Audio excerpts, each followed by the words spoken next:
Hey yo, what's up people? Welcome to the 2021 Overwatch League pre-playoffs celebration party.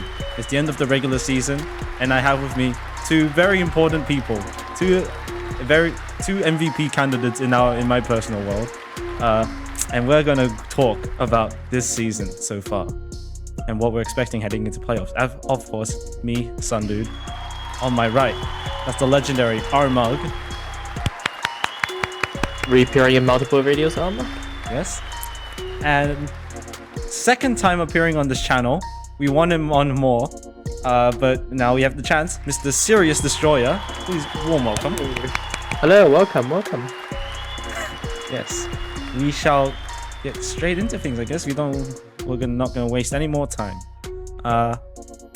Because end of regular season ready. We're recording this only a few hours after the end of the Countdown Cup. We've seen what's gone on for the entire regular season. We're going to talk about it and perhaps talk a little bit about what we're expecting to go into playoffs. But for now, we shall go on to having a little talk about the Countdown Cup, a little recap, if you will. Now, to me and Serious Destroyer's big disappointment, both our pick'ems bracket totaled as a combined average of 0 points. Both of us.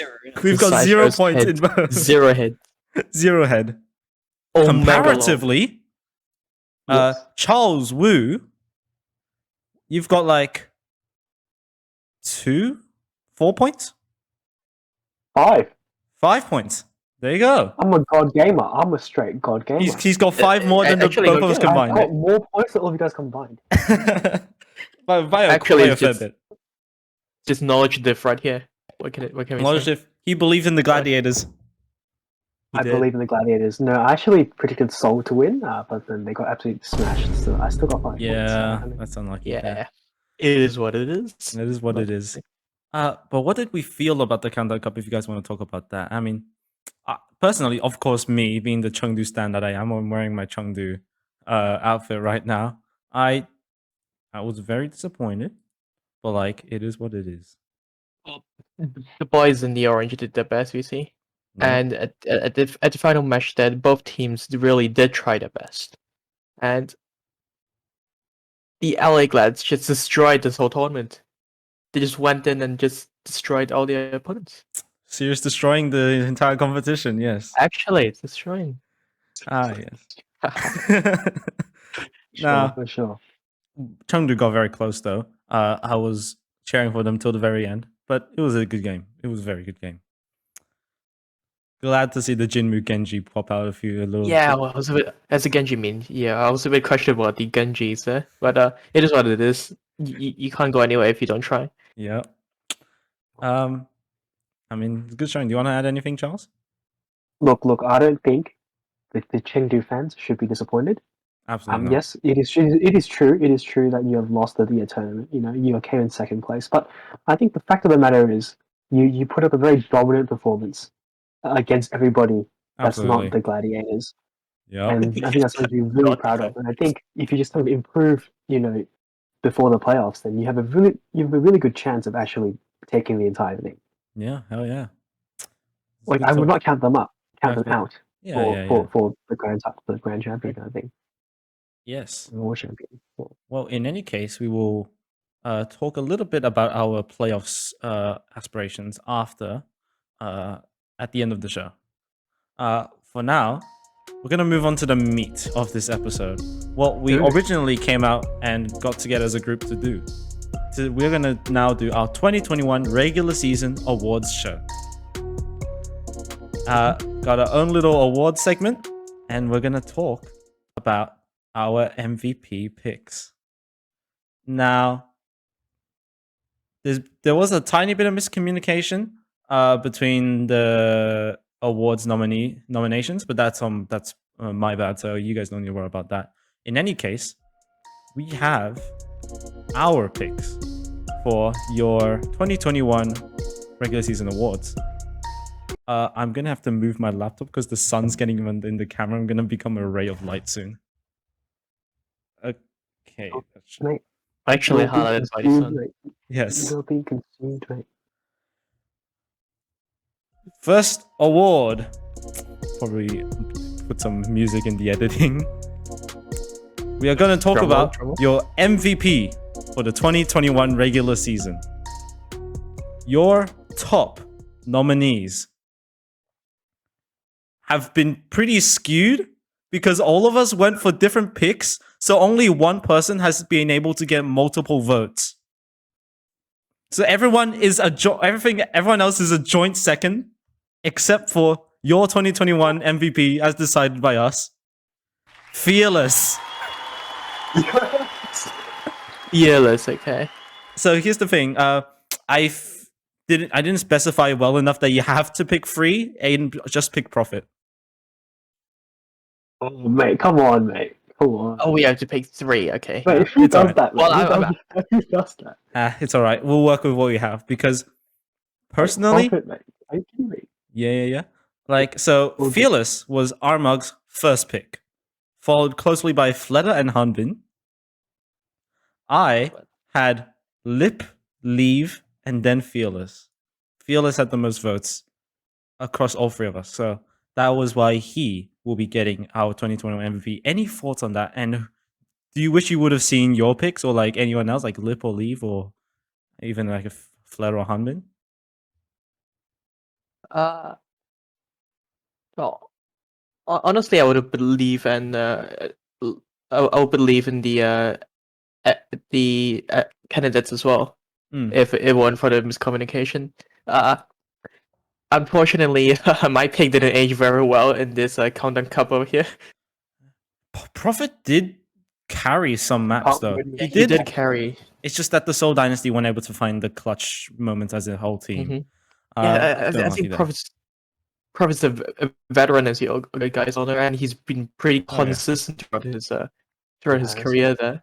Yeah, and he's been able to carry all that weight of the Seoul Dynasty in his back. Yeah, I'm curious to hear about why you guys think Fearless would be number 1. Charles, you picked him first. Why don't you take this one? Fearless, first of all, that's a great name to have. Fearless, it implies that you have no fear, and that translates to his gameplay. How absolutely amazing he is as Winston mechanics. It's just great to see just the main tank dominance of Fearless. Look, because I personally think that all the MVP candidates are skewed towards kind of DPS players, and kind of all the attention goes to them. I think it's time that a tank player gets the recognition. Not to say that Leave and stuff don't deserve it. I mean, of course they do, but I think Fearless. I think it's time, to believe in Fearless supremacy. Yes, believe in Fearless supremacy. Pull out the memo here. I might put that out in editing. Personally, on my end, I was just very inspired, I guess you would say.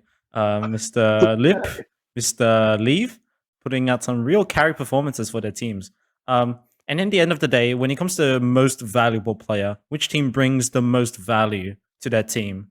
If you have an entire team of really good people, like, it's very hard for any one person to really stand out. And I think in a lot of these conversations, it comes down to which one person has the most, like, highest ceiling, highest potential, highest carry potential, stuff like that. So Fearless is definitely among them. I would have picked Lip or Leave to be slightly above. I think now that I'm looking back, I think Leave has had probably the best shout in my mind, but Fearless is as good as a pick as any, and 2021 regular season MVP will be Fearless, as decided by us. Take that with a grain of salt, or as you will. See, Blue. Now, we shall move on to the role stars.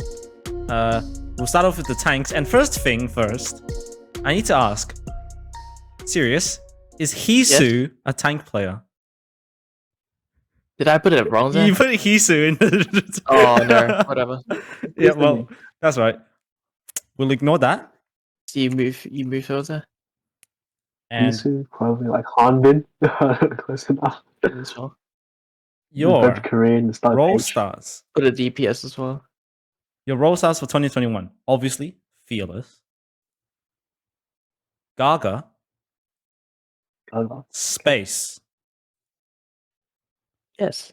And then the rest are all singular votes. So I will... Oh, actually, Piggy as well. And that's 4. Fearless, Gaga, Space, and Piggy will be your role stars in the tank role for this year. 4 of them. Now, some very interesting picks. We don't have a real consensus on the Shanghai Dragons tanks like Void and Fate. I think Fate should be there. I think Fate should be there, for sure. An opportunity now to change your picks. Do you feel like they go above a person like Space or Piggy? I think Fate's one of the top main tanks, pretty much, the entire season. And Void's been great for the past 2 seasons, or 3 seasons. I would say Void has a better shout than Fate, because Fate had a little bit of a struggle at the start of the year. Yeah, so I feel like that detracts on his MVP vote a little, or like the role star vote a little bit compared to Void, who's been consistent the entire year. Then obviously you look at a person like Piggy, who to the Houston Outlaws has provided a ton of value and has really popped off the season as a rookie. So you're balancing, you're deciding between whether you want to go for the rookie who's brought a ton of value to his team, or you want to go for the solid tanks of Shanghai. No opinions, or we're just going to stick with Piggy? It's really hard. It's hard to decide. Yes. You know what? I might just go with Piggy because I like his name. Piggy. Good reason there. Any thoughts to add, Sirius? What I see really great in the player is their shot calling potential, and Space is definitely one of them. He leads a lot of charges. I think he's one of the keystones for why the LA Glads absolutely destroyed this season. Yeah, definitely. We'll long-standing veteran, tons of experience. Yeah, very solid player. Tons of experience. But yes, if we have nothing else to add, that will be your tank role stars for this year: Fearless, Gaga, Space, and Piggy. Now we shall move on to the DPS players. Seriously, do you want to add Hisu to the DPS role stars, or you know? Yes, sir. Yes, sir. Yes, okay. Yes, I will. All right. Your role stars in the DPS role this year: Sparkle, Pelican. I've lost. Leave. And sure. Trying to look for 2 more. The rest are all singular votes. So the person who's most in front is Lip. Your role stars on the DPS role this year are Lip, Leave, Sparkle, and Pelican. Now, interesting names that will be left out from this competition but have been nominated by us: Hisu, EQO, Kai, Doha, and Prophet. We're missing out on these guys. Do you think any of them deserve to be in the role stars role this year? Above what we've already talked about? Look, yeah, I think you go first. Sorry. You go first. Then yeah. Prophet, this guy's our legend. This guy's been in the league for 4 seasons, yeah? And like he's just so good at the game. I cannot believe how good this guy is at the game. He carries Soul on his back. His team is absolutely terrible. Gesture is throwing. Animo is trash. They're all just feeding all over the place. Okay, but Prophet, bro, he's not actually does anything. Okay, so this guy just deserves a role star. Okay, I'm not gonna say. I absolutely agree. I was gonna say Prophet absolutely deserves it as well. Whatever Charles said, but exponential. Now, I would say it's good as it is. Very hot take in comparison to you two, but I think when you compare it to like your Pelican, which would be near the bottom of our role stars standing, Prophet probably did not do as much for the team as Pelican did for the Atlanta Reign, and that is why, in my opinion, he stands out in front of Prophet. Yeah, you can fight me if you want. We can have we can set up a boxing match. I agree. Yeah. I mean, if you really want to fight Charles, just hit me up. I'll sort something out. I got you, right. You can be my semifinals to Mr. Lil Raj, mate. A little bit of lore right there. A bit of lore right there. If you know, you know. But anything else to add for your role stars for this year?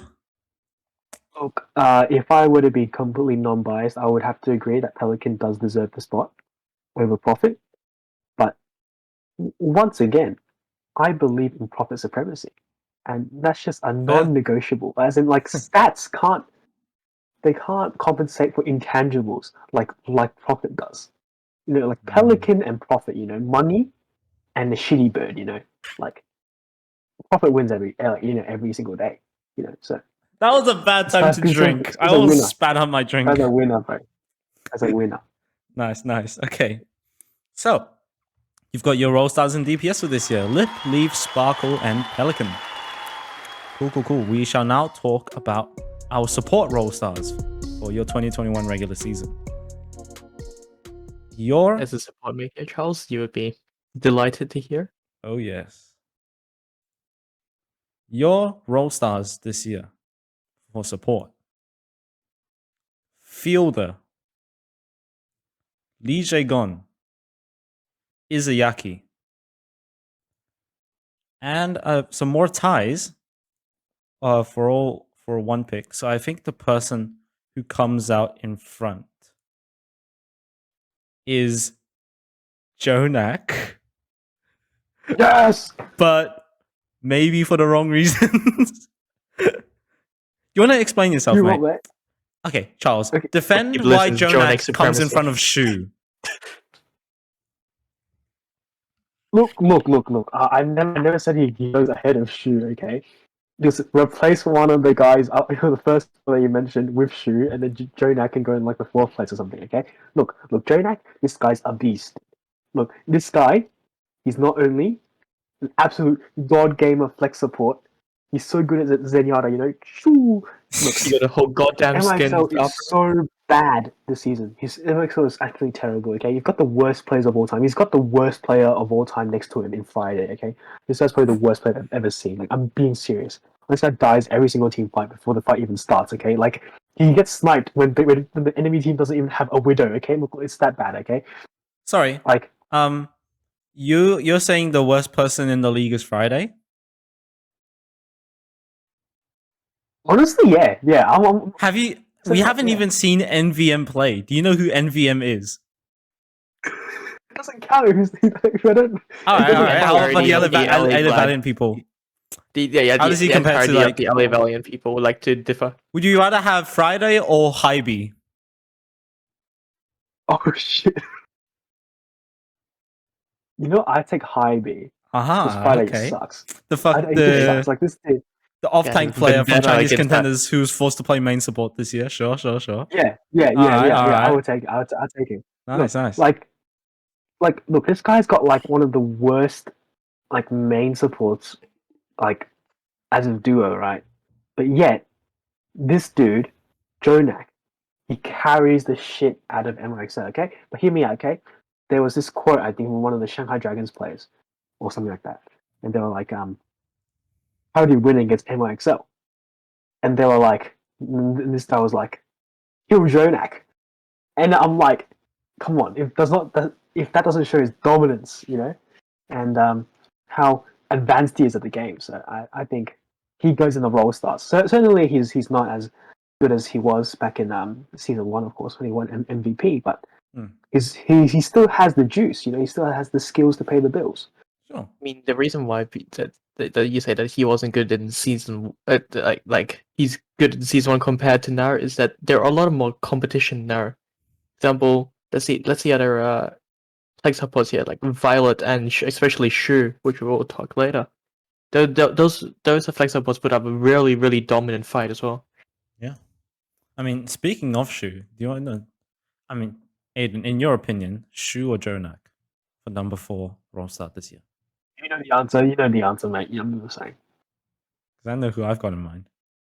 No, I'm being held at gunpoint right here. No comment. I've got my weapon. I would like to see. I would like to see Shu grow more, because Mr. MVP candidate. Who's the MVP on that shoe? Yvetto, mate. Screw you guys. Because he did pick Ivelso. Sirius did pick Yeah, Ivelso. this guy's insane at Mercy, you see. He gets off reses, partly because of the peel of his team, but he gets off reses every time. He's very consistent in his Mercy. He doesn't die a lot. He doesn't feed. This guy's insane. Battle Mercy. This guy's probably the best Mercy in the league. True. I think another reason that you might not like to talk about Ivelto in this conversation is because he's had to share the bench with Nisha.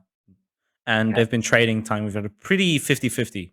So in terms of Rollstar, a person who has not had as much time on the team is not likely to be a part of the conversation. Sure. True. But in any case, a good shout. And it seems like the three of us are stuck on the 4th position for Rollstar in support this year. Look, you already know where I stand, okay? And this is not going to change. I'm not going to change. All right. I'm tempted to go between RNG to decide, or for the comment section to decide. How about we go for the one and only Reddit Lucio of the league, Lee Jagon? Oh, Lee Jagon's already in. Your role stars for this year: Lee Jagon, Izayaki, Fielder, and he who is yet to be named. So I will leave it to the comment section. You in the comments, comment down below. Do you go for Team Sundude and vote Shu? Do you go for Team RMUG and vote J Jonak? Or do you vote for Team Sirius, Yveltal? Comment down below and we will get our answers soon enough. Well, Mr. Armagi is going to go on all 5 of his accounts and like his only comment. I'm going to go on all 5 of my accounts and vote me. No, I have 6 accounts, bro. I win. Ah, shit, bro. Oh, I'll make infinite brand accounts, bro. You fool! You fell into my trap. Very fun. Nice. Okay, that's good. All right, we shall move on before this turns into any more of a mess. We will now talk about your Rookie of the Year.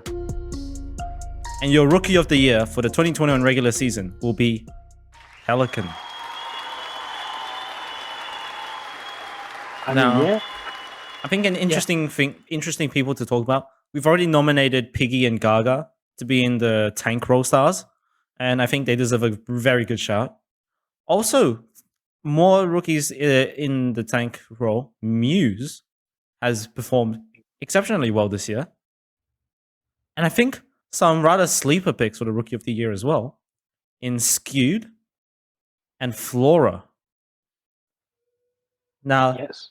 It's interesting to talk about a person like Flora, because in my opinion, and probably in Sirius as well, he came into the season with expectations and really blew those expectations and raised them to the highest level because quite a lot for what he was worth on the team of NYXL, who, all things considered, did not that great. They missed the playoffs, the play-ins even. But still, much of the time, it was Flora who's the difference maker of that team. Yeah, I agree as well. Yeah. And what do you think, Mr. Armag here, who said that everyone else in the team? As a person who watches like every NYXL game, I'm gonna say that Flora, he saved like a few maps from NYXL a few times, just his clutch moments. His hit scan play is absolutely great. It's not top tier as of yet, but you can tell that he has a lot of potential. Yep. The reason why he's not my top Rookie of the Year is just the fact that so many other ones are so much more dominant and have made kind of like a direct impact. Yeah, definitely. Like Pelican is carrying the reign, whereas Flora, of course, he's doing a great job, but he's not carrying or making that big of an impact compared to very true, Pelican. Interesting to talk about Skewed as well, and he was your top pick, Charles. Skewed, if you saw the Countdown Cup today, he was number 1 in several stats. If I can find it again, number 1 in hero damage, number 1 in healing done, number 1 in defensive assists, number 1 in Inspire uptime, and only 3rd in deaths. Fewest deaths. The guy's a monster on the brig. And the third most of the least. Probably the best brig in the league. And Charles voted for him before this stat came out. Like props for mentioning Flora and Skewed, guys. Very good chats. He's just the beast. He's just the beast. Yeah, and obviously can't not talk about the tanks of this year, the rookie tanks. Piggy, not much expectations. Muse, there were a lot of questions as to whether he could perform. And Gaga, we always knew he was a good performer. Whether he was going to be the difference maker on the Chengdu Hunters this year was the question. All of them putting out great performances. And I agree. Fairly even for the Rookie of the Year conversation, I would say, because they all brought value in their own way to the team. And yeah, they really solid performances this year. So good stuff to see from the tanks. But ultimately, Pelican is your Rookie of the Year for the regular season 2021. Indeed. Sad to see some ping issues with the Countdown Cup, and maybe we didn't see the full performance of him, which is why maybe the Atlanta rank couldn't get any further in the cup. But it was still great to see Gladiators go through as the other NA team. But like, yeah, go on. Yeah, I'm glad to see Surgery went well. So I don't know what happened to the rain. As you see, the performance in this season's not season. This cup here is partly not that great. Because I would say a ping issue. I'll definitely like to see Pelican perform a lot better in the future matches. Yeah, he's gonna be great in the He's gonna be a great like player to be traded in the 2023 season, or if there's a break in whatever season's next for the Overwatch League for the next step. But yes, in any case. Your Rookie of the Year for the 2021 regular season will be Pelican. Now we shall be moving to the next award, the Coach of the Year. Your Coach for the Year is because there would be a tie, I think, because Charles, you only mentioned one, and Sirius chose to pass on this award because he didn't know what to pick. Today, we will be arguing for or against Junkbuck or DPay.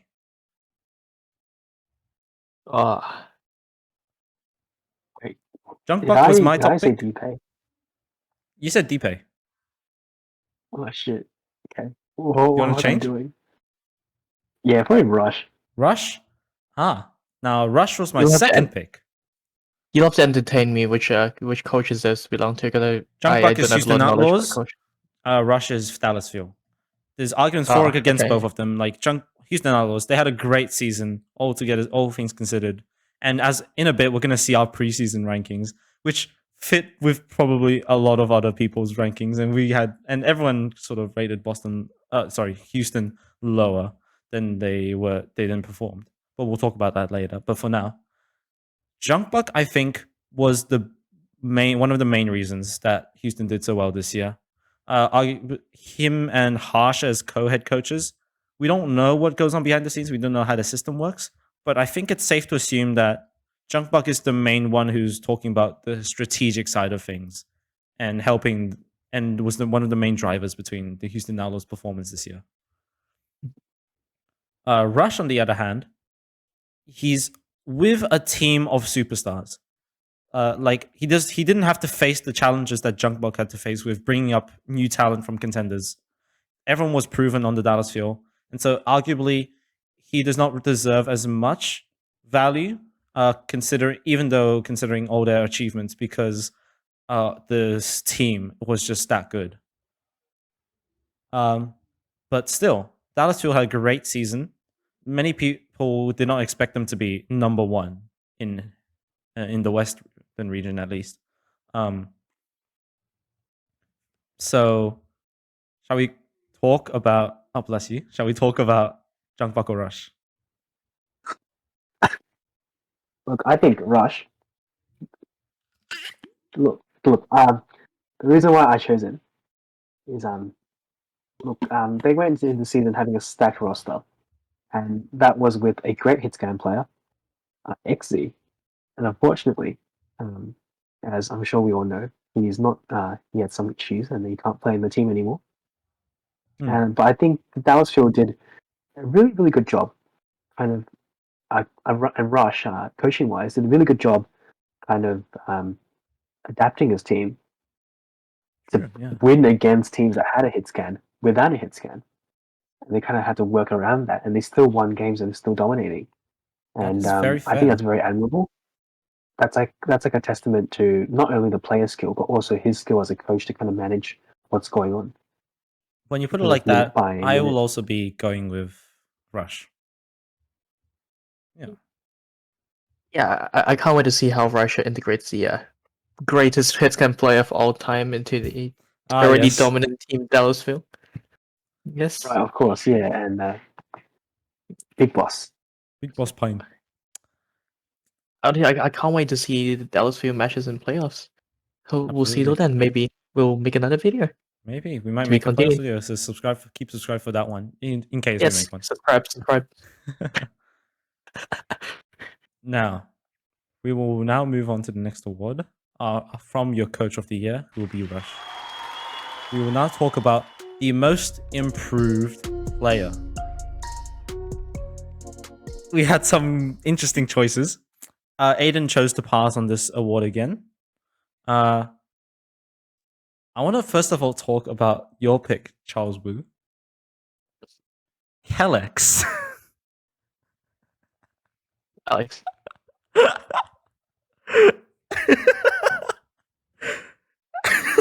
I assume by your reaction, you're okay to move on to my picks.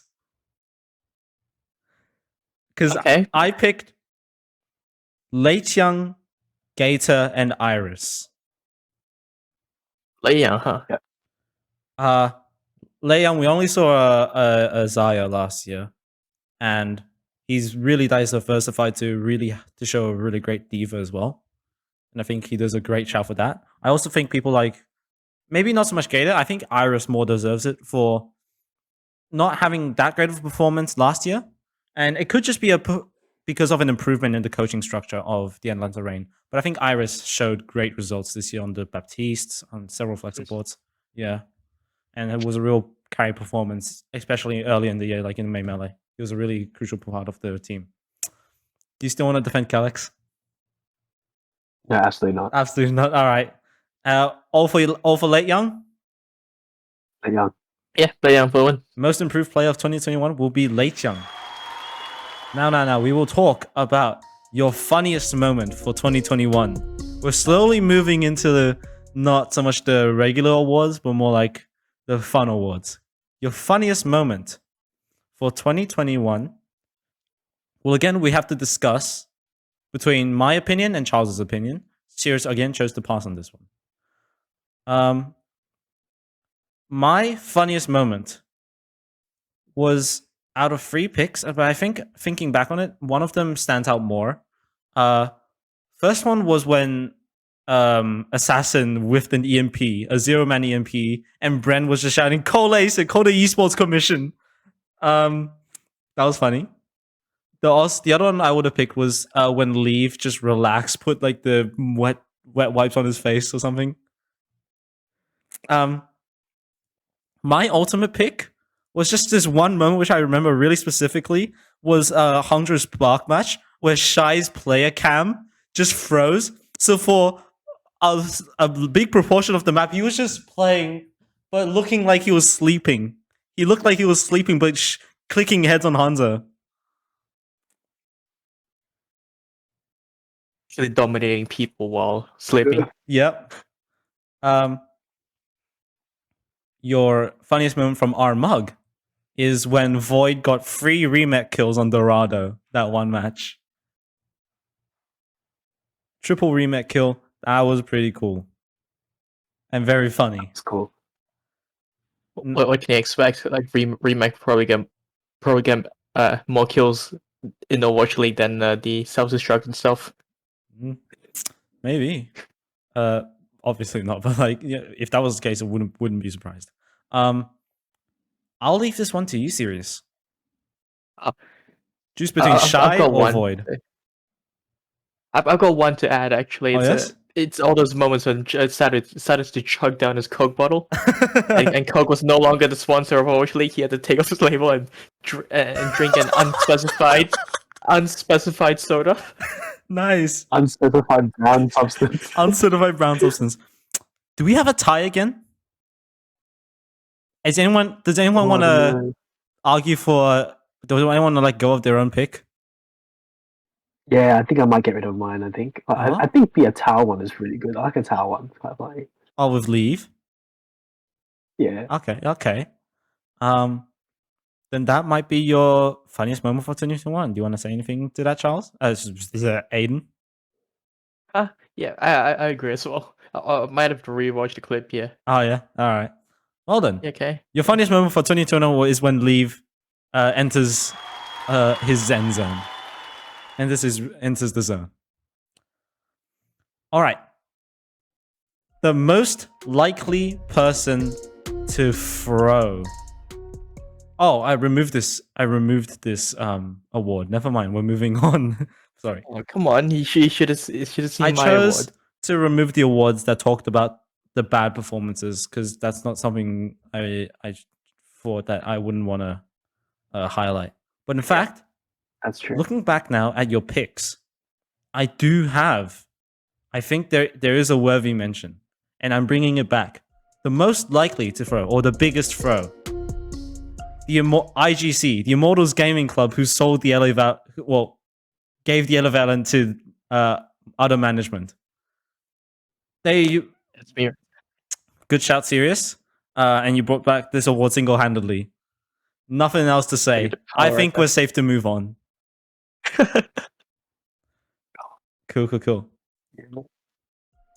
Your player with the biggest dick, the big dick energy, your biggest Chad for the 2021 season is going to the only person with multiple votes. No way. Among. Now, for some interesting picks, well, actually not very interesting in this case, Charles went for Jonak. Jonak Simp right here. Yes, Jonak Simp. Do you want to defend yourself or do you want to move on? Look. I'm just going to say something that I've said before, okay? This guy's the best player ever, okay? This guy's a beast, bro. Like, this guy, like, charges up his Zen stuff, he gets, like, a 6k because they all line up in front of him. Like, that's how good he is. Like actually, as he also, like, coming out, he, like, adjusts his mask to, like, 6 people, get 6 stinks at once. I agree. Like, this guy, his whole team leaves. He's the only one. Like, his whole goddamn friends he's been with since season 1 just leaves. And then he chooses to stay. That is okay. What Chad mentality is that? That's a Chad mentality, actually. In the end, though, Among's just Among. That's why I picked Among. But now that you talk about stuff like this, I actually had Aspire as my person with the biggest dick. He comes in mid-season.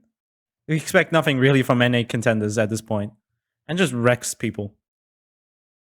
Matches people like the Cave and on the Tracer sometimes.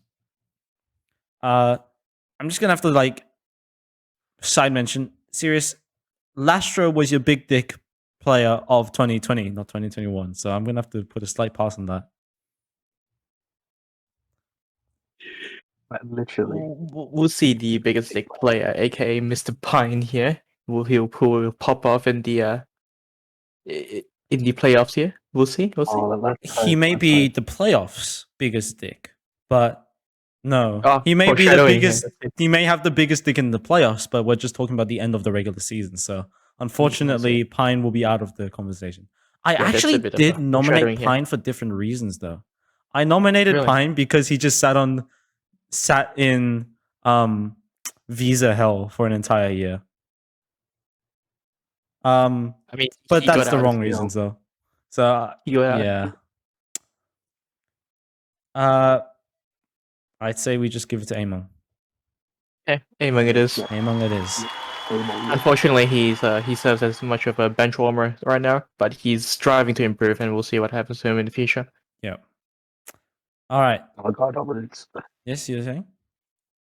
Oh, that's it? Oh no, Okay. it's all good. Nothing. All good, all good. We will now move on to your biggest brain of the 2021 regular season.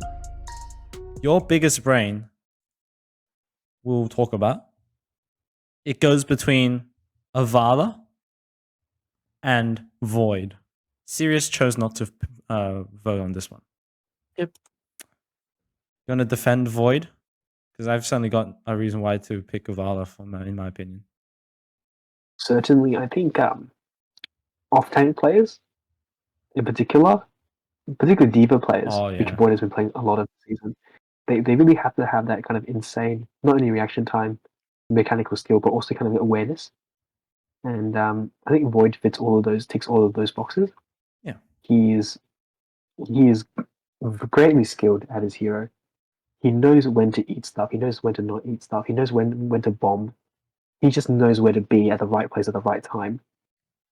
For that reason, that's why I think he's the biggest brain. cool. In my opinion, good player. Avala has the biggest brain because she single-handedly brought together an entire team that defied expectations. Okay. I see. Paris was basically most people's bottom 2 team. And we'll talk about this a bit later, but like Avala brought together this team, basically had 0 expectations. But in the end, they pull off a lot of upsets and prove to be not just a bad team. So I'd say Avala also gets a fair shout here as well. Now, Sirius, I think we leave this one to you. Avala or Void? Honestly, I would take Avala for this one. Avala, okay. Your biggest brain of 2021 is Avala. Congratulations to our fellow Australian boss of a GM. All right. We will now talk about your most clutch moment / player / team. If now I just need to check something. Okay. Your 100%. most clutch moment / player / team will be a tie between Leave and Gladiators when they did that play for Havana final point that got them into Hawaii. Yeah. Sirius will be the one talking about Hawaii. Sorry. Gladiators. I'm talking about Leave. And Charles has chosen not to vote on this one. Oh no, I was gonna say LA Gladiators too. Okay. That's easy done then. LA Gladiators on that final point that got them into Hawaii is your most clutch. Twice in a row. Yeah. All right. Like, shoot, this guy's a beast, The Quite, amp, yeah. Well, he jumped on top, killed them all. That's what I mean. Jumped on top. It's partly the success is partly thanks to Mr. Matthew DeLisi himself, who did not look at the window to the right. And space as well. He just went in this. All right. Now we shall move on to the next award. Your most surprising team. Now, I think I should have specified that surprising can also mean performed below expectations. Could be a negative thing, but we all took it as a positive thing, so no harm done. Your most surprising team of 2021, we will have to discuss. It will be between the Houston Outlaws, the Chengdu Hunters, and the Atlanta Reign. In my opinion, Houston Outlaws gets the W here because Atlanta Reign and Chengdu Hunters had expectations to perform. I know you, Charles, you weren't too high on the Chengdu Hunters, if you want to explain that. But all in all, I think Houston Outlaws exceeded expectations the most out of the two. Any of you want to defend your decision? Yeah, actually, honestly, I think I might have to agree with the Houston Outlaws because I agree as well. You did remind me that they were not that good during. All right. We shall now move on to All good? Oh, mate, technical difficulties, mate. All good. All good? All good. Yeah, All I was good, all saying, We, yeah, the Houston Outlaws were yeah, they were not that good during the.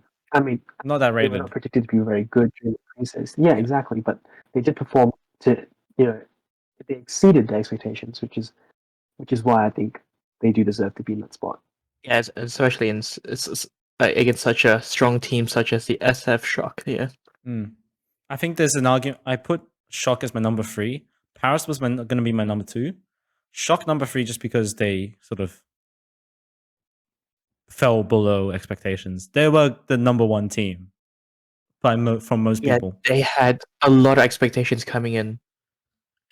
And they haven't made a single tournament playoffs. We'll see. But all in all, your 2021 regular season most surprising team is the Houston Outlaws. We now move on to your most surprising player.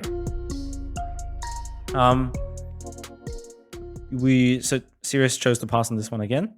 My first pick was Aspire. Charles's pick is Pelican. Now that might just be a personal one because you gave the note that you had no idea Pelican was this good. Yeah. But all in all, from like a general consensus, we're going for what do we think? To mention my other nominees, I had also had Monk and Molanran. Molanran, interesting. What do you think? Ooh. Out of these 4 people,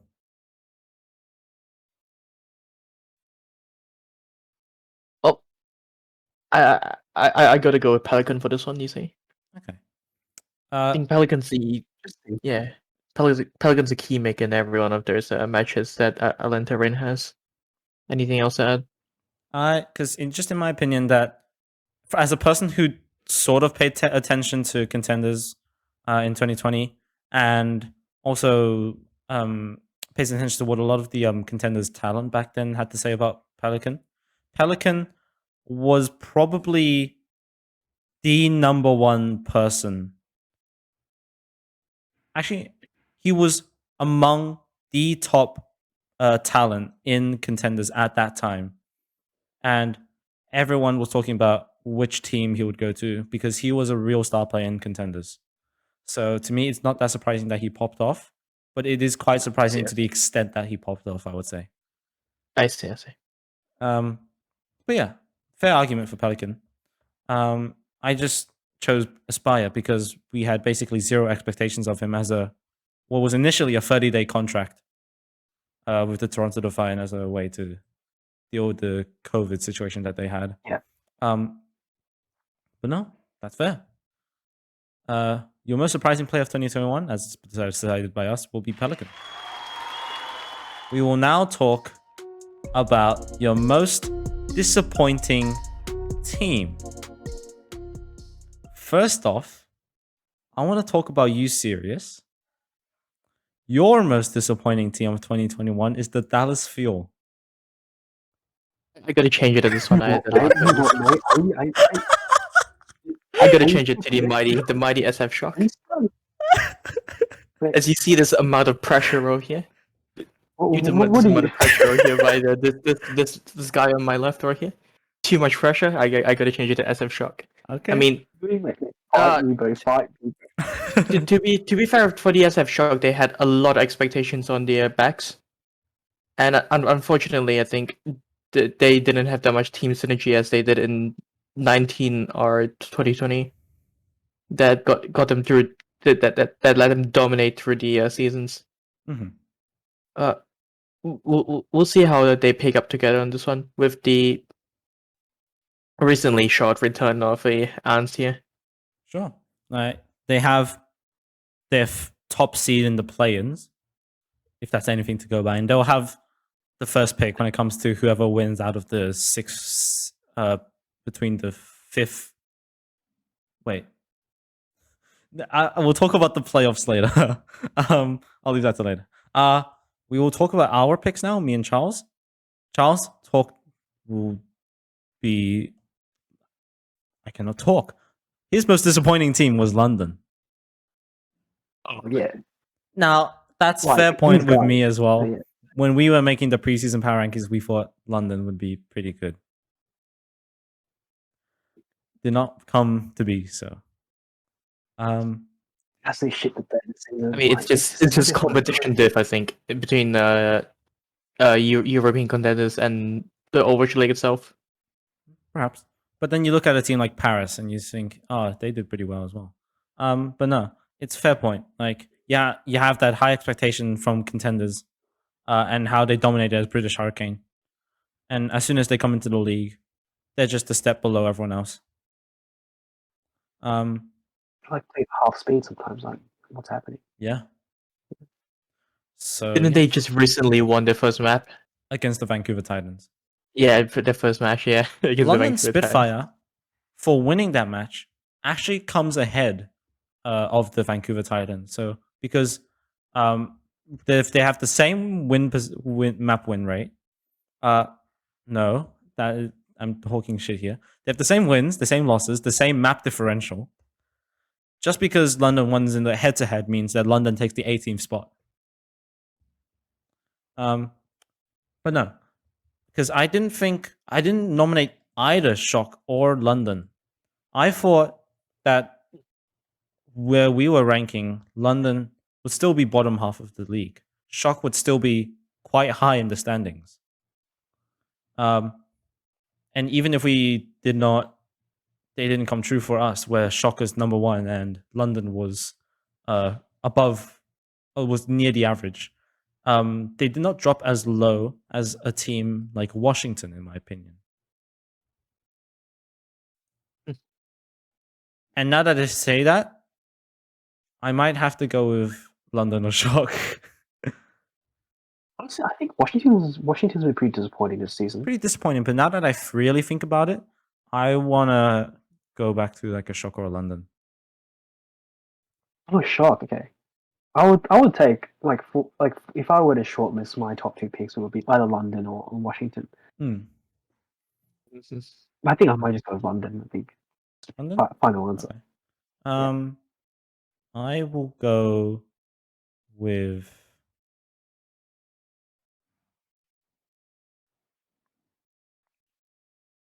the London, just as a personal most disappointing team. Like I'm mad. I'm disappointed. it goes with our preseason power rankings as well, which we'll talk about later. But just for now, our most disappointing team of the 2021 season will be the London Spitfire. And that feels weird to say, but it is how it is. We had expectations. Me and Charles had expectations, or at least honestly, I talked him into my expectations. A lot of teams are just better than the London Spitfire here. I just went along with it. All right, we'll move on. Your most underrated player of the 2021 season. Sears chose to pass on this vote, so it will be a fight between me and Mr. RMUG. And we all picked different people. My most underrated players in order: Iris, Dredro, and Faith. Retry, huh? Look, I have not heard of him last. I've never heard of Dredro. Dredro, really? Paris Eternal main support? Because they're not at the same time. I don't watch any of the games. I have no idea. Okay. Come on. Because I think you're gonna enjoy. I think we're all gonna enjoy this one. Charles's most underrated players: Jonak. Yeah, I saw that coming. Void. How did I see it coming? And can I just say, Void does get enough recognition. I think does get a lot. Yeah, true. I think I put Shu on there because I thought that was before the MVP stuff, so I thought he was a sleeper pick, but we're clearly not. Yeah, we're already talking about Shu and Skewed as your MVP and Rookie of the Year, respectively. So I think we can pass on Void and Shu and Skewed. And instead, it will be a fight, in my opinion, between Iris and Jonak. Look, no, go ahead. Okay, Charles convinced me to go for Jonak here.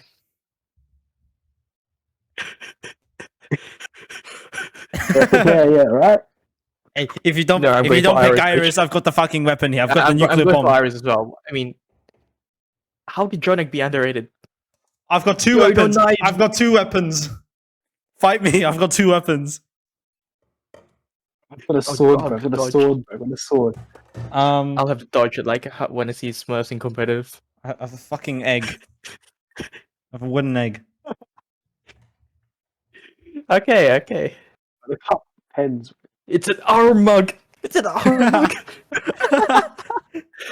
Mate, we should totally get you one of those mugs which just has like the letter R on the end of it as like a handle, so you can have an R mug. Like we need to get one of those for you. That's good. That's good. But yeah, yeah. The only ones I know are the ones with like the letter B as a handle and then it says bitch or something on the mug. But we're getting off topic here. Iris or motherfucking Jonak? I think some dude, mate, go ahead with your Iris justification. I feel like towards the end of the season, people aren't talking about him as much as the main melee, but he's still very solid. That was my judgment. I think. Look, I'm not gonna say anything that I haven't said before. You can say nothing then. This guy's a big, like, honestly, like, this guy's a top flex support. I cannot believe, like, people just, like, completely ignore him. Like, this guy's carrying his team out here. You don't understand, okay? He gets so many clutch sleeps, Nano. He builds Nano, like, twice as fast as the enemy. Let's do a quick survey. Brains out and he's still doing stuff, okay? Like, come on. Let's do a quick survey here. I feel like I need to take these recordings of what you have said, Charles, and I need to, like, post it on Twitter or something and at Sideshow or like one of these casters and be like, hey yo, rate this guy's takes. Absolutely don't. Like Yakpong, who's like the biggest speeder of all time, yeah? This guy like goes in his ball, he gets like stuck in the corner, gets trapped like 3 people in the corner, he just dies instantly. What are you talking about, sorry? And still, they actually still manage to win like a few maps, even a few games if they're lucky. And why is that? Because of Jonak's carry potential. Okay, mate. That's all I can say. Carry potential, and then leadership is all you see. Exactly, it's key leadership. Wait, why am I feeding into this? These huge muscles, bro. You know, what can I say, bro? Just his neck, his thick neck, bro. He's got a beasting neck. Yeah, he's absolutely thick neck. Sometimes, you know, I wonder if he can even see the screen. He just stares low down under his eyes and touch. And he's like, hold on, is he just like hearing this? Is he just using like echolocation? Echolocation, my god. Well, yeah, like, to make echolocation, he has to make noises. Or is he just? He's actually blind. He's just that good with the audio. No. He's actually blind. He smells the enemy's fears, mate. That's how he knows. Okay. Where everyone is. Exactly. What can I say? Like, the point is, I think he's underrated, and this is like a genuine pick. I'm not even memeing. Like, I genuinely think he's underrated. Keck. At the moment. All right. At the moment, you do you. We will move on, I think, by deciding Iris or Jonak. I'm still sticking with Iris. I'm going for Iris here. Let's go for the majority vote. Yep. Although Charles here has the consistency. Honestly, at the end of the award section, I have a special award to give out now. All right, your most underrated player for 2020 will be Iris. Time for your most overrated player. Overrated players. Sirius again chose to skip on this one, so it's just between me and Charles. Oh yeah, I had some pretty bad picks here. Yeah, no, he's not overrated. I think he's not overrated. So you're gonna pass? Or yeah, I think go ahead. I would like to hear yours. Friday is appropriately rated, in my opinion. Yeah, it is not like an unknown fact that he is not very good. So, all right. My picks were between Moth, FD God, and Bebe. I think it has to do also with the expectations, and I think this more so goes into a conversation of the most surprising player or most disappointing player. Overrated players this year have been very difficult to discuss because everyone sort of like had their expectations and worked up to them. And when you talk about someone who failed to meet the expectations, they're not overrated. They're just overrated at the start of the year. So I think when we're talking about the most overrated player, it's the person who has been overrated the most throughout the entire season. And for that reason, I chose to pick Moth because it just seemed like he did not have that same spark that he did on the Shock. Yeah, I mean, he's been benched a lot in the LA Gladiators because he's been outshined by Shu and Skid especially. Yeah. I think for FD God, I want to say, I just want to add, probably his reason for his lackluster performance this season is just kind of the aggressiveness of his other support duo, that being Violent. Yeah. And I would say they're both kind of like hyper aggro supports. And I don't think Spotlight is not that. He's pretty aggressive too, isn't he? Yeah, definitely. Yes, I Yeah, think it's just kind of the way the matchups work. If they're both really aggressive, then it's not going to end well. I think so. That's why I suppose that's just the reason for his black losses. That's all. Sure. I see. Yeah. So we're sticking him off. Oh, yeah, I agree. All right. Your most overrated player will be Moth. Finally, something that we all agreed on. Your best caster for 2021 is going to the one, the only, the legend, Avril. Yep. Let's go. What Aussie representation, Asian representation. He's beasting, he's grinding. He's a New Zealand. That is fair. That is very, very, very fair. Well, he grinded all the way from contenders to Overwatch League, and additionally, his schedule is very consistent. He casts even contenders matches as well as Overwatch League matches. Every game ever. Yep. Yeah. This guy's insane. Yes. Yeah, heads off to him. Yep. Just absolute legend. And my bad. He's a Kiwi, not Australian. I am very sorry for that. How did I forget that? I'm so stupid. But no, Avril's goated. Big up. Killing the game. So that's who our best caster is going to. I like how we didn't even talk about his casting ability. Like, it's just, yeah. I mean, the man's just on his Sigma grind set. Exactly. There's a Sigma music here. Maybe a little bit of bias to our Oceania folk. Yeah. Antipodean roots. Yes. Perhaps we're just attracted to his accent there. I mean, if we were really biased to our country, we would talk about Mitch. Uber shouts, but just in our opinion, Avril's just been grinding so hard, been killing the game. Yeah. So our best caster award is going to go to Avril. So that was going to be the final award. But I have a final award. I actually have a final award to give out. Okay, let's go. The most persistent hot takes goes to RMUG. You get an award, mate. Sticking with Jonak all this time. They're not hot takes, mate. They're actually like the reasonable takes. Okay. You can keep smoking your copium, mate. The Sigma grind set, mate. Do not care about other people's opinions. Stick to yours. Order Jonak is. Nah, I'll stop here. I have this thing to say, okay? I'm waiting to say this for a long time, okay? Everyone is entitled to their own opinion. But only my opinions are right, okay? Okay, buddy. Okay. Well, is it just me? I didn't hear most of that. That's just on your end, I think. I see. In any case, your award section for the 2021 regular season has been concluded.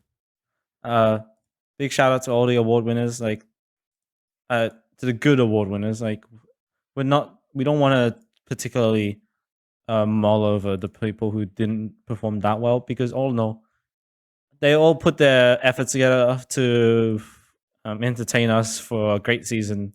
They put in the hard work, and for that, big thank you, big up, and yeah, can't wait to see what these people do next.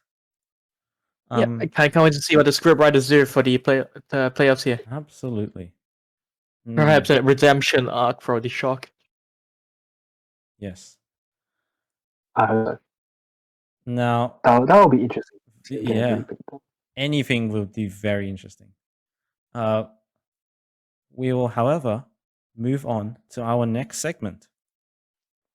We will be reviewing me and Charles's preseason power rankings. I am posting a screenshot of our rankings in the chat, so keep your eyes on that as we talk over our takes. Our takes. Okay.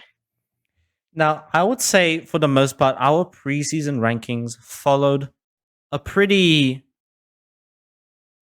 like general idea, or like pretty like majority rules, like consensus on what everyone else voted.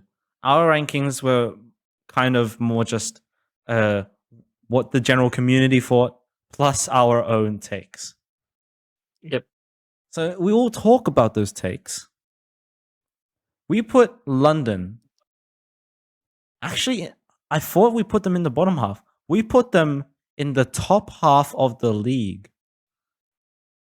We put them below the Dallas Fuel. Just below the Dallas Fuel. Very well, I see.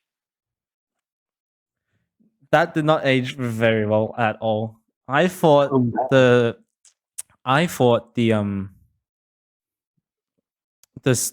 British Hurricane synergy would have lasted, or like met Overwatch League expectations.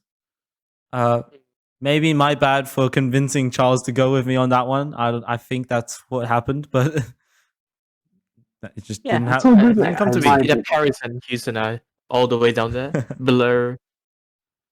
Yes, Houston is all the way down there, and that's very interesting to talk about. Houston went from our bottom 4 to almost making playoffs, directly making playoffs. If they won a few more tournaments, they definitely could have had the opportunity to just immediately make playoffs and not have to go for the play-ins. In any case, they're still the second seed in the play-ins, below the San Francisco Shock, another team we will talk about. And in general, like again, like I think we can safe to move on from the Houston Outlaws. They did great for the expectations, like nurturing these rookie talents. San Francisco Shock were our top 2 team of the year, below the Shanghai Dragons. Bit of a fall from grace. Right. Still, I can't believe how low we have put the rain there. Yeah. Oh my god.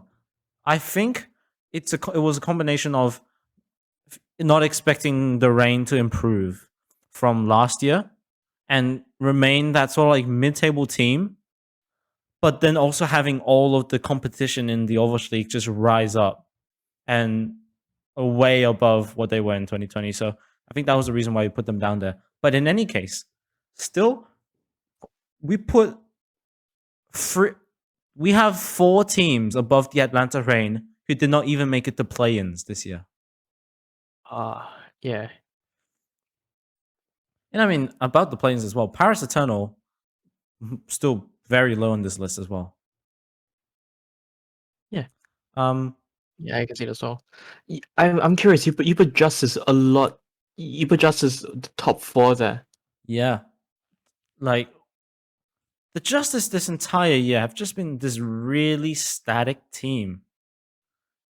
Like, and just they had, I think their game plan at the end of the day was just to rely on Decay. I think like they didn't build this team synergy that we see from all the other great teams, and this aggressive and the aggression that we see from a successful team.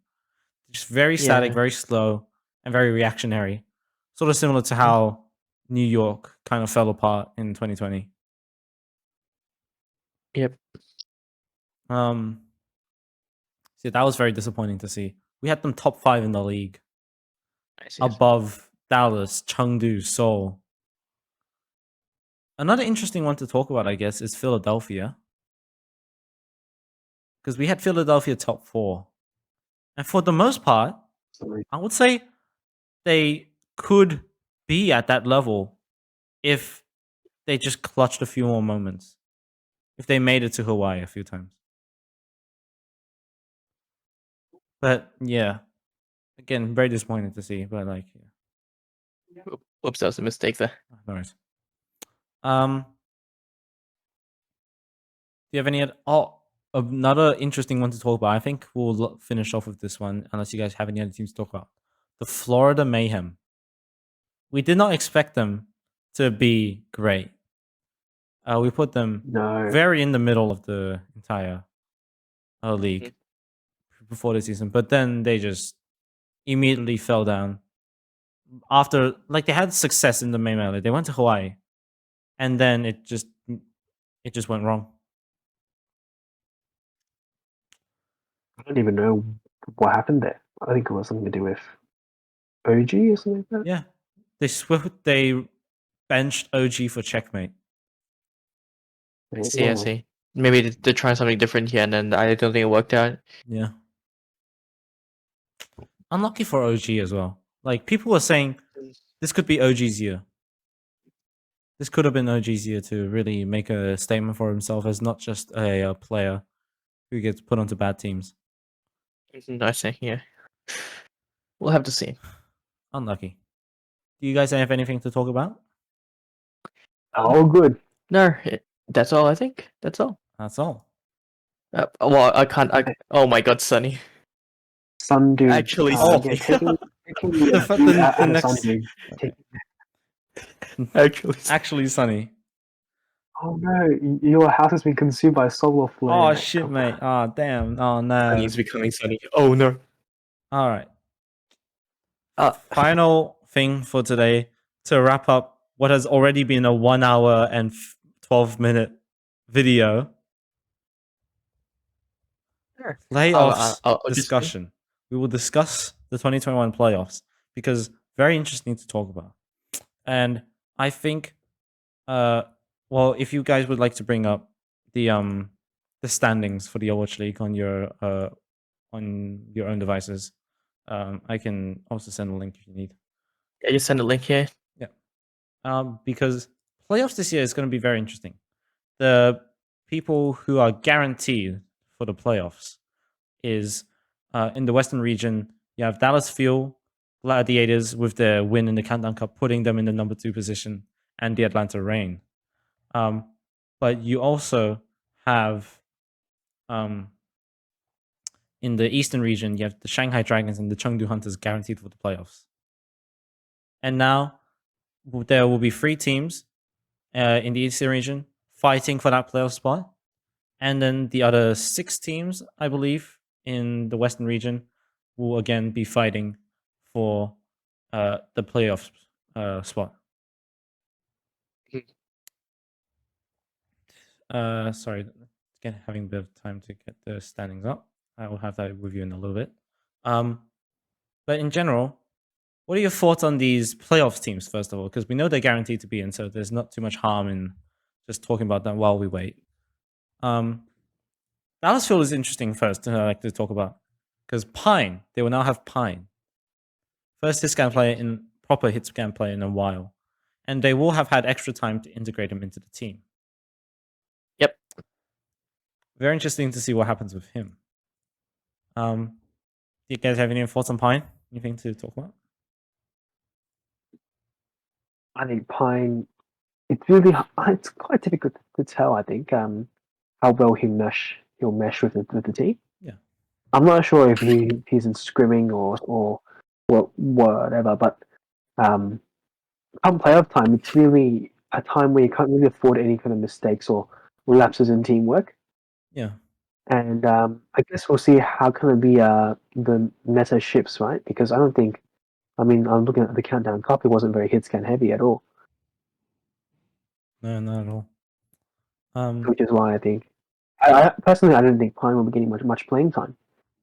Yeah. Another thing to consider is that We'll see. playoffs will be in a different patch. And there wouldn't be any hero bans as well, would it? No hero bans at all. You have No hero bans Sigma, at all, yeah. Lucio, Ash, a big one, and I forgot the other Echo. They will be returning from the hero bans. I am not entirely sure which patch they're gonna be on. I think they're gonna be on the one which had the Genji buff. I think. Genji buff. Yeah, Genji balance, I should say. Rework. I might bring that up real quick as well. But in the meantime, other like teams that we have to talk about, like Gladiators, I think they have a better shot than any. But when you come up against Dallas Fuel, Shanghai Dragons, these caliber of teams, and potentially seeing a rematch between the Gladiators and the Chengdu Hunters, that's very interesting. Yeah, I can't wait to see that. Absolutely. And yes, I have the patch notes up. We'll talk about that after we talk about these playoff teams. Atlanta is another interesting one. I feel like they have some very solid pieces and could go far. Same with Chengdu. All of these teams, I feel like, have a good shot. These patch notes, however, we remember the Doomfist one, where probably not going to do much. It's just the cooldowns reduced. Mr. Sunny Tia, can we share the patch notes as a link? Obviously, Genji having a 1 damage increase. We already saw a bunch of Genji in the Countdown Cup, but that might be to compensate for a lack of Echo. As maybe like a desperate like me saying something to maybe hit and land. I'll like sorry, continue. Sorry. Moira, increased self healing. Roadhog, less ultimate charge. Soldier 76, which I think could be interesting. Increased damage, and just a minor nerf to the biotic field with decreased healing. And Wrecking Ball, not going to be as good as for stalling. Adaptive shields, getting a buff. And Minefield, no longer sticking to walls. That could also be a bit of a buff as well. What do we feel about how this patch note works in the whole scheme of things for these teams? And without hero pools again. Well, I don't know if a Hog's gonna be played a lot more in I don't feel like it in matches. Yeah, I don't feel like it. Too. Soldier's definitely a nice add-on because it's just a flat buff here. Maybe. I could see a team like Dallas Fuel, if they were getting desperate with Pine's performance not being that great, could resort to Sparkle on the Soldier again, if it ever came to it.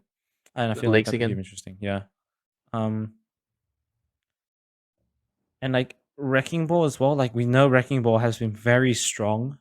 And I think Wrecking Ball, Orisa, these kind of comps have been sort of the meta in ranked at least. Yeah, I think Wrecking Ball will be even more stronger. So we'll probably see more Hammond playtime. Yeah. Yeah, that could be very possible. Just got to dodge I don't think the Moira. The lights shining. Yeah. I don't think the Moira changes will impact the playtime that much.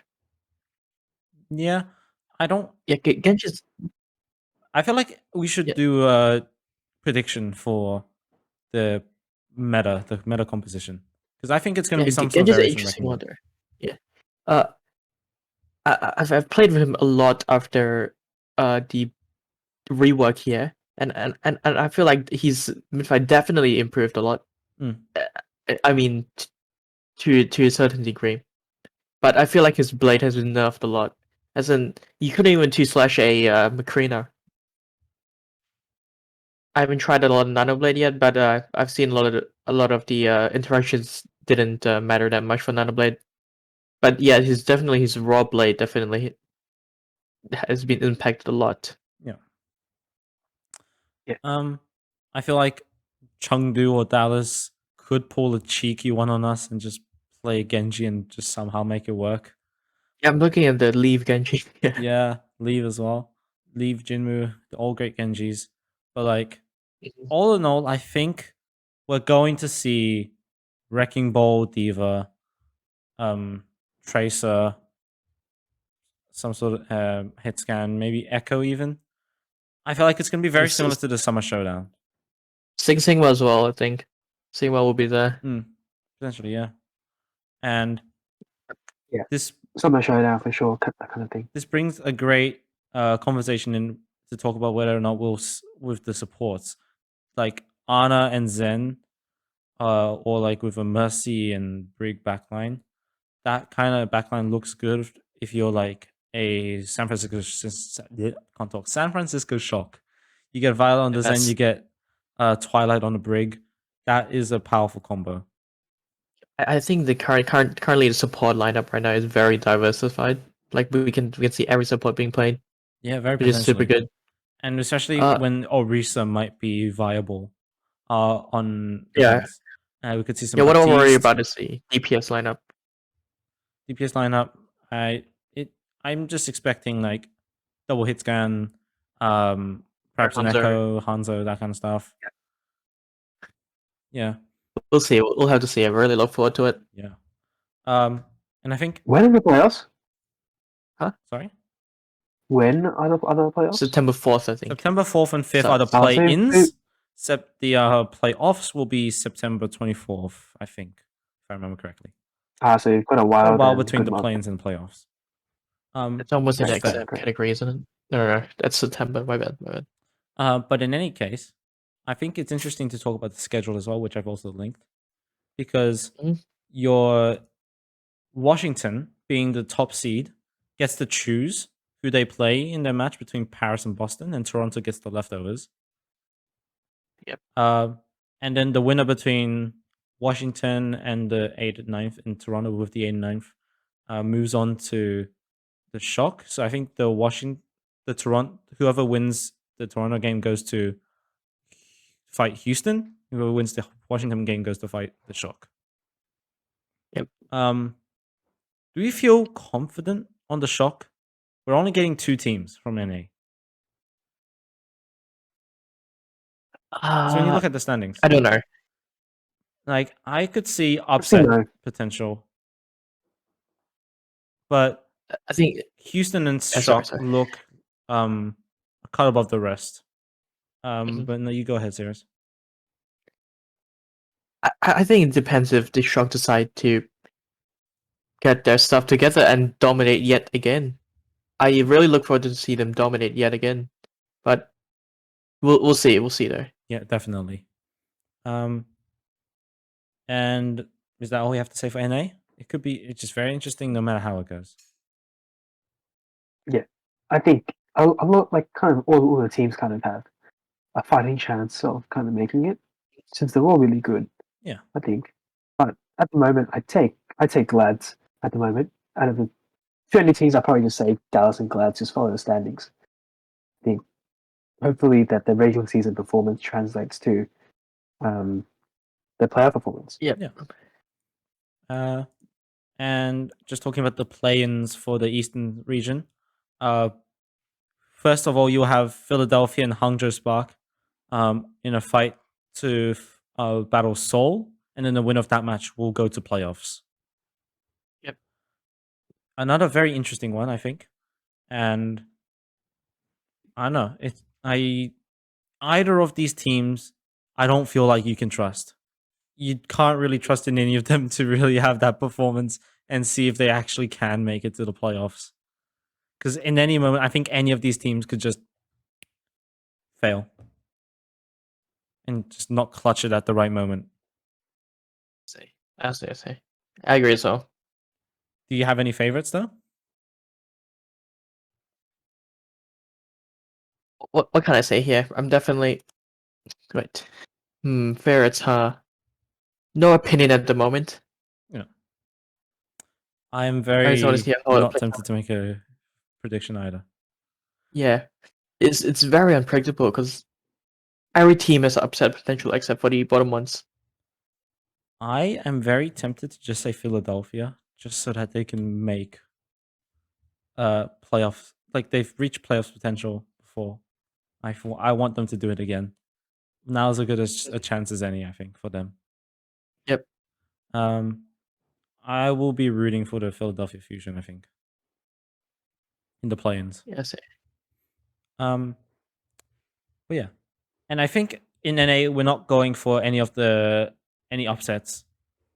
So just for us, our playoffs will be a battle between Dallas, Gladiators, Atlanta, Shock, Houston, Shanghai, Chengdu, and Philadelphia, in my opinion. Super strong teams, holy. Yeah. I can't wait to see them clash. The playoffs this year, I think, are just going to be great. I'm really looking forward to the playoffs. Yeah. Just can't wait to see. Do you have any predictions as to who's going to take the crown this year? NYXL. Oh yeah. I never. Nice. It's not even playoffs, but still NYXL. They're gonna teams will disappear off the face of the earth, and they're gonna replace them. Okay. Anyway, but seriously, I think Gladiators. No. Fuel. Fuel? Okay. I believe Really want to see Fuel to win. I believe in Fuel supremacy. I still believe Shanghai are going to be dominant. Oh, wait till Chengdu decides. Oh my god! win. If Chengdu win, I'm going to be so happy. The only reason I go for Chengdu at this point is just because I like the org. I like the team. You mean you like Among? Like Among. It's not even just Among anymore. It's transcended. It's gone to the team. I just like the team. I see. But yeah, we'll see how it goes. Can't wait for the playoffs. It's gonna be great. Yeah, it is. But this video has long overstayed its welcome. I thought it would only take like 40 minutes or something. I was very mistaken. Took twice that time. We got a bit too excited here. We've been going on for almost an hour and 30. Just about rivaling our preseason rankings video.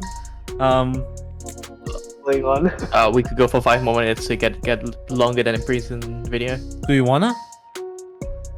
How long is it? It's gone for Or you just 127. sort of play, or you could upload one of your tracks at the end. Just that at the time. It's like 1 minute and 50. Okay, that's a around lot long. That's so long. Okay. I'm surprised you two can talk for this long. Holy crap! Well, you've been here as well. Oh, you mean it too? Right? No. The preseason power rankings. Oh, I am. No, 50 minutes. I am disgusted. The preseason power rankings went on for an hour and 50 minutes. Yeah, how did it go for that long? How did it go for that long? We talked about each team individually, and then we talked about. We really sat there for 2 hours. We really sat there for 2 hours. We sat there for more than 2 hours. Because there was a whole time before that. We really just locked ourselves in a room for like 3 hours. Yeah. I'm watching Mr. TF2 Pine here play Splitgate. Oh, nice. It's quite fun. Playoffs preparation. She's got to learn how to teleport around the map. Get on the master flanks. Too, mate. Yeah, okay. That's it. We've overstayed our welcome. Time to say goodbye. Thanks as always to RMUG. Yeah. And thanks again to Sirius, wonderful guest on the show. Thanks for having me here. Yeah, no worries. I can't wait to be here in the future as well. Yep. Cannot. Okay. Wait. We have busy lives. We'll be going off to do our own stuff now, so we will say goodbye now. Farewell. Bye. Busy life. Alright, stop recording. Goodbye. Yes.